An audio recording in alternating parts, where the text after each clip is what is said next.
ជាបឋមបាទសូមគោរពសូមជំរាបសួរទូរទស្សន៍និកជនទាំងអស់គ្នា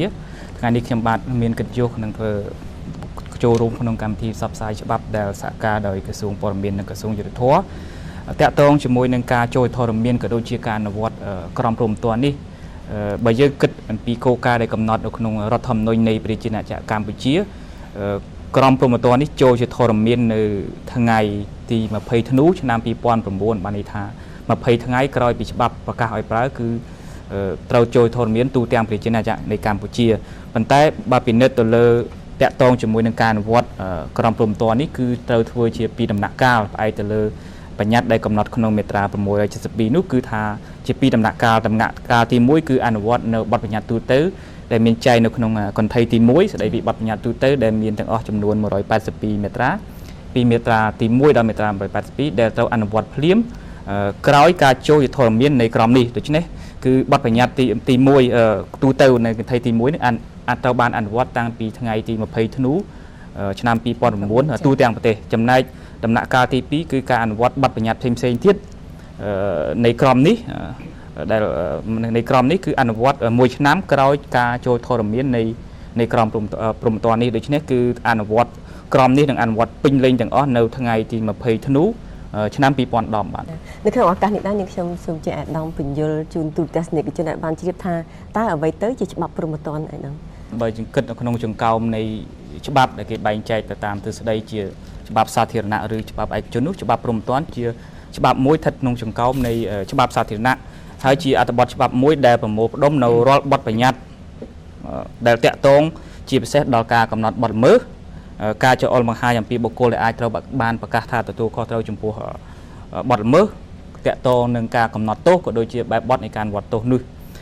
គោលការណ៍នេះយើងបានកំណត់យ៉ាងច្បាស់នៅក្នុងមាត្រា1នៃក្រមព្រហ្មទណ្ឌរបស់យើងច្បាប់ព្រហ្មទណ្ឌនេះគឺបានបញ្ញត្តិបង្កើតនៅបញ្ជីនៃបទល្មើស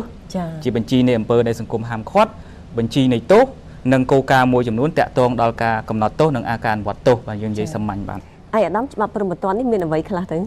បាទពាក្យថាច្បាប់ព្រហ្មទណ្ឌនេះគឺយើងអាចប្រើក្នុងន័យទូលាយនិងក្នុងន័យចង្អៀតហើយប្រើក្នុងន័យទូលាយគឺច្បាប់ព្រហ្មទណ្ឌជាបណ្ដុំនៃបទបញ្ញត្តិព្រហ្មទណ្ឌដែលមានប្រភពរបស់វាគឺចេញពីអង្គការនីតិបញ្ញត្តិឬក៏ចេញពីអង្គការនីតិប្រតិបត្តិហើយក្នុងន័យចង្អៀតនេះជាបណ្ដុំនៃបញ្ញត្តិព្រហ្មទណ្ឌដែលអនុម័តដោយអង្គការនីតិបញ្ញត្តិសុទ្ធសាធច្បាប់តាមស្មារតីនៃក្រមព្រហ្មទណ្ឌរបស់យើងជាពិសេសមាត្រា668បទបញ្ញត្តិព្រហ្មទណ្ឌនេះគឺពាក្យថាច្បាប់ព្រហ្មទណ្ឌដែលប្រើនៅក្នុងក្រមព្រហ្មទណ្ឌនេះក្តោបនៅបទបញ្ញត្តិព្រហ្មទណ្ឌ3ប្រភេទចា៎បាទទី1គឺបទបញ្ញត្តិព្រហ្មទណ្ឌដែលកំណត់ដោយក្រមព្រហ្មទណ្ឌបាទនេះតែម្ដងដែលមានភាគច្រើនជាងគេប្រភេទទី2គឺបទបញ្ញត្តិព្រហ្មទណ្ឌដោយឡែកដែលមាននៅច្បាប់ដោយឡែកមួយចំនួនដូចជាច្បាប់ព្រៃឈើច្បាប់ជលផលជាអាតហើយប្រភេទទី3ជាច្បាប់ព្រហ្មទណ្ឌដែលមានចរិតពិសេសដូចជាច្បាប់ស្តីពីការប្រឆាំងភេរវកម្មជាអាតបើនិយាយអំពីក្រមព្រហ្មទណ្ឌនេះគឺវាជាច្បាប់មូលដ្ឋានជាច្បាប់គ្រឹះហើយរួមផ្សំជាមួយនឹងក្រមនីតិវិធីព្រហ្មទណ្ឌដែលត្រូវបានប្រកាសឲ្យប្រើកាលពីឆ្នាំ2007កន្លងមកនេះវាបង្កើតបានជាឧបករណ៍គតិយុត្តជាមូលដ្ឋានសម្រាប់ដំណើរការរឿងក្តីព្រហ្មទណ្ឌក៏ដូចជាសម្រាប់តុលាការព្រហ្មទណ្ឌក្នុងនីតិវិធីនៃការដំណើរការនៃការផ្ដល់យុត្តិធម៌ព្រហ្មទណ្ឌជូនប្រជាពលរដ្ឋកម្ពុជាដូច្នេះតាមន័យនេះច្បាប់ព្រហ្មទណ្ឌមានសារៈសំខាន់ណាស់សម្រាប់កំណត់អំពីអត្ថិភាពនៃបទល្មើសព្រោះថានៅក្នុងសង្គមប្រជាធិបតេយ្យក៏ដូចជានីតិរដ្ឋគេត្រូវកំណត់ជាមុនតាមផ្លូវច្បាប់នៅអំពើមួយចំនួនដែលច្បាប់ចាត់ថាជាបទល្មើសព្រហ្មទណ្ឌដើម្បីឲ្យប្រជាពលរដ្ឋបានដឹងជាមុននៅអំពើច្បាប់បានខាត់ក៏ដូចជាការគោរពគោលការណ៍អភិបាលកិច្ចល្អផងដែរចា៎ចំពោះបទល្មើសព្រហ្មទណ្ឌតើអាដាមអាចបញ្យល់បានទេគឺជាអ្វីទេបាទបទល្មើសព្រហ្មទណ្ឌគឺជាអំពើដែលច្បាប់ព្រហ្មទណ្ឌហាមឃាត់ហើយដែលហេតុថាអំពើនេះបង្កចលាចលដល់សង្គមនៅក្នុងក្រមព្រហ្មទណ្ឌរបស់យើងមាត្រា2បានផ្ដល់សញ្ញាណខ្លះនៃបទល្មើសព្រហ្មទណ្ឌថាជាអំពើដែលច្បាប់ព្រហ្មទណ្ឌហាមឃាត់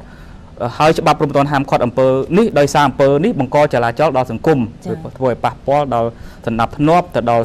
សន្តិភាពសាធារណៈរបស់សង្គមហើយដូច្នេះបានជាច្បាប់ព្រហ្មទណ្ឌហាមឃាត់ហើយការប្រព្រឹត្តផ្ទុយនឹងអំពើហាមឃាត់នេះបង្កើតបានជាបទល្មើសព្រហ្មទណ្ឌតាមក្រមព្រហ្មទណ្ឌរបស់យើងនេះគឺបានធ្វើការចាត់ថ្នាក់បទល្មើសព្រហ្មទណ្ឌជា3ប្រភេទទៅតាមទម្ងន់របស់វាគឺបទល្មើសព្រហ្មទណ្ឌគឺត្រូវបានចាត់ថ្នាក់ជាបទឧក្រិដ្ឋបទមជ្ឈិមនិងបទលហុទៅតាមទម្ងន់បទល្មើស បើតាមក្រមព្រហ្មទណ្ឌគឺបញ្ញត្តិក្រមព្រហ្មទណ្ឌជាពិសេសត្រង់មាត្រា46ដល់48យើងអាចគេយកគោលការណ៍មួយដើម្បីថាកំណត់បទល្មើសណាមួយជាបទក្រិតឬបទមជ្ឈិមរហូតគឺគេពិនិត្យទៅលើអតិបរមានៃទោសដាក់ពន្ធនាគារដែលច្បាប់កំណត់សម្រាប់បទល្មើសនោះចា៎បាទឧទាហរណ៍ដូចជាបទអក្រិតគឺគេកំណត់តាមមានពីរយ៉ាងគឺទោសដាក់ពន្ធនាគារអស់មួយជីវិតឬក៏ទោសដាក់ពន្ធអតិបរមានៃទោសដាក់ពន្ធនាគារលើសពី5ឆ្នាំទៅគឺថាជាបទអក្រិតឧទាហរណ៍ដូចជាខ្ញុំសូមលើកឧទាហរណ៍ដែលមាននៅក្នុងបញ្ញត្តិក្រមព្រហ្មទណ្ឌនេះមាត្រា239ដែលចែងអំពីបទរំលោភសេពសន្តិវៈដែលត្រូវផ្ដន្ទាទោសដាក់ពន្ធនាគារពី5ទៅ10ឆ្នាំដូច្នេះយើងឃើញថាអតិបរមានៃទោសដាក់ពន្ធនាគារដែលកំណត់សម្រាប់បទរំលោភសេពសន្តិវៈគឺនៅក្នុងករណីច្បាប់មាត្រា239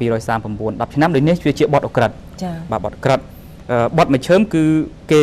កំណត់ថាកាលណាអតិបរមានៃទោសដាក់ពន្ធនាគារលើសពី6ថ្ងៃនិងក្រោមឬស្មើ5ឆ្នាំគឺជាបទមជ្ឈិមឧទាហរណ៍ដូចជាបទលួចដែលត្រូវផ្ដន្ទាទោសដាក់ពន្ធនាគារពី6ខែទៅ3ឆ្នាំអតិបរមារបស់វាដែលកំណត់3ឆ្នាំនេះគឺក្រោម5ឆ្នាំហៅថាជាបទមជ្ឈិមមិនលើសពី5ឆ្នាំតាក់ទងជាមួយបទលើហួកគឺគេមើលទៅលើគោលការណ៍ពីរយ៉ាងគោលការណ៍ទី1ទៅមើលអតិបរមានៃទោសដាក់ពន្ធនាគារដែលមានរយៈពេលក្រោមឬស្មើនឹង6ថ្ងៃហើយករណីទី2គឺបទល្មើសនោះមានផ្ដន្ទាទោសត្រឹមពីនៃជាប្រាក់ប៉ុណ្ណេះដូច្នេះបើសិនជាពិនិត្យឃើញថានៅក្នុងក្រមព្រហ្មទណ្ឌនេះមានបទល្មើសដែលត្រឹមផ្ដន្ទាទោសត្រឹមពីនៃជាប្រាក់ទោសចំនួនប្រាក់ពីនៃនឹងប៉ុន្មានក៏ដោយក៏ជាបទឧបដែរ